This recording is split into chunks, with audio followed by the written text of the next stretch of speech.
तंबाकू के बढ़ते स्वास्थ्य खतरों को देखते हुए विश्व स्वास्थ्य संगठन ने 31 मई 1988 से नो टोबैको डे को मनाने का निर्णय लिया। इस अवसर पर बीटीवी न्यूज ने तैयार की है एक विशेष रिपोर्ट, जिसमें हम चर्चा करेंगे कि आखिर कैसे शोक में शुरू हुई तंबाकू का सफर शोक में बदल जाता है। तनाव, अवसाद, फिल्में और दोस्तों की संगत, बस यहीं से शुरू होता है तंबाकू का इंसानी शरीर में घुलने का सफर। ये धुएं के छल्ले फिल्मों से शुरू होते हैं और फेफड़ों को छलने का काम शुरू कर देते हैं। धीरे धीरे शरीर निकोटीन का आदी हो जाता है और फिर शुरू होता है केंद्रीय तंत्रिका तंत्र के बहकने का दौर। सांसों से अंदर जाता धुआं फेफड़ों में ऑक्सीजन की मात्रा को कम करता है और कमजोर पड़ते नर्वस सिस्टम को, लीवर और रक्त प्रवाह की अनियमितता शरीर की बची कुची ताकत को भी खत्म कर देती है। जी हाँ, ये शब्दों में उलझी वही सच्ची कहानी है जिससे हर साल भारत में 30 लाख से ज्यादा जानें अपनी लाशों से बयां करती है।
हमने जब लोगों से तंबाकू की लत के बारे में बात की तो हमें एक बात बड़ी सामान्य रूप से सुनने को मिली। पहली बार तंबाकू का सेवन शौक के रूप में शुरू किया, जो अब जरूरत में बदल गया है। सिगरेट की कहानी तो इससे भी एक कदम आगे है।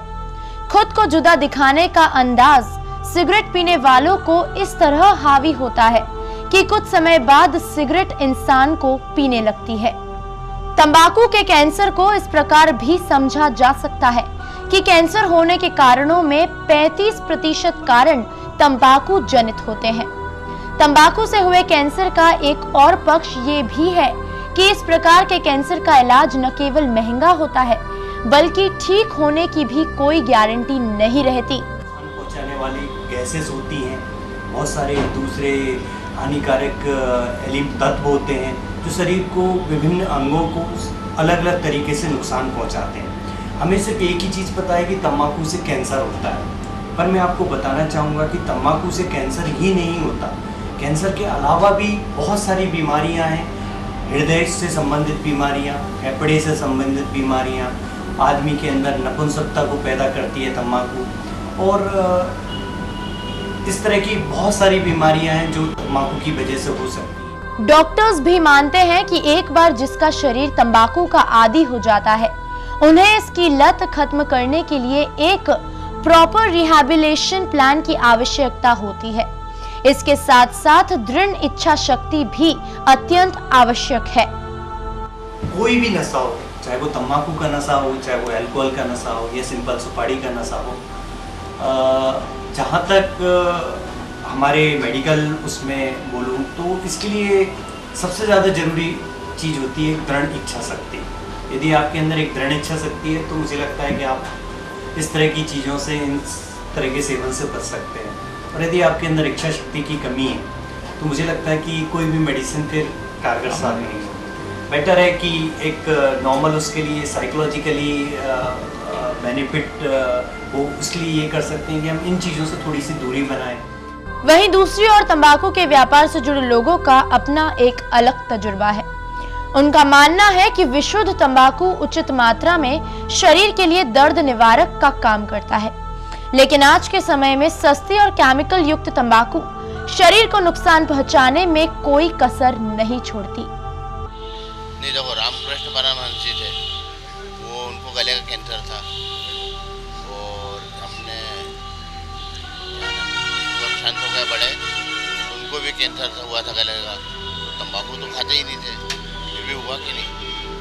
ये तो जो प्रारब्ध है उसके आधार पर होता है कैंसर, ये तंबाकू जिम्मेदार नहीं है, कनेक्शन नहीं है। तंबाकू को जैसे जो अति कर देते हैं तो नुकसानदायक है, भोजन भी ज़्यादा कर लेंगे तो नुकसानदायक है। तो उसमें मिलावट कर देते हैं, नहीं पत्ते मिला देते हैं तरह तरह के शादी में, उसमें फिर फ्लोर डालते हैं, वो करते हैं कि उससे वो केमिकल से नुकसान है। सादी पत्ती से नुकसान नहीं होगा कभी भी, जो बेसिक सादी पत्ती होती है ना उससे नहीं होता है। खुशबू वाली नुकसान देगी हमेशा, क्योंकि उसको धोया करता है, प्रोसेस बनती है, फिर बनती है। नो टोबैको डे के अवसर पर बीटीवी आपसे यही चाहेगा कि आप स्वस्थ रहें और तंबाकू को अपने जीवन से जल्द समाप्त करें, क्योंकि ये आपको तो जीवन से मुक्त कर देती है, लेकिन आपके परिवार को तिल तिल मरने के लिए मजबूर कर देती है, और वो भी तब जब वो तंबाकू के आदी नहीं है।